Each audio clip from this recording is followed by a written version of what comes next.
नमस्ते दोस्तों, आप लोग को स्वागत करती हूँ अपने यूट्यूब चैनल पर। आप लोग के सामने एक नकटा गीत सुनाने जा रही हूँ। अच्छा लगेगा तो हमारे वीडियो को लाइक सब्सक्राइब शेयर जरूर करिएगा। कमेंट में बताइएगा हमारा गीत कैसा लगा।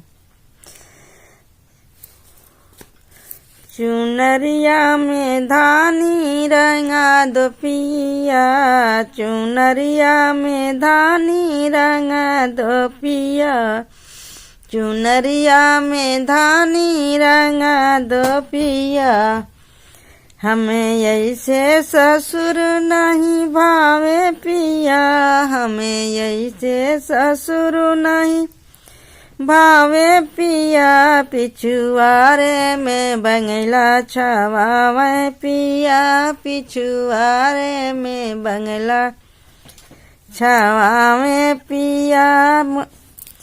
चुनरिया में धानी रंगा दो पिया, चुनरिया में धानी रंगा दो पिया।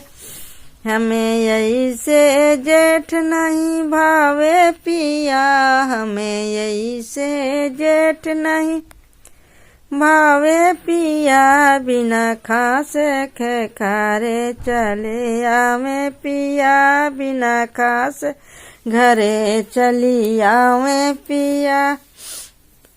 चुनरिया में धानी रंगा दो पिया, चुनरिया में धानी रंगा दो पिया।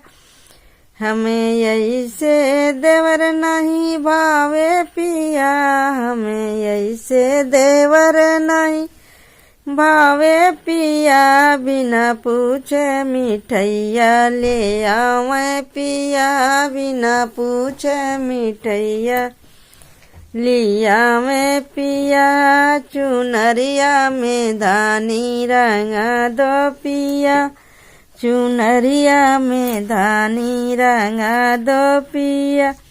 हमें ऐसे बलम नहीं भावे पिया, हमें ऐसे बलम नहीं भावे पिया। बिना पूछे से जरिया पर आवे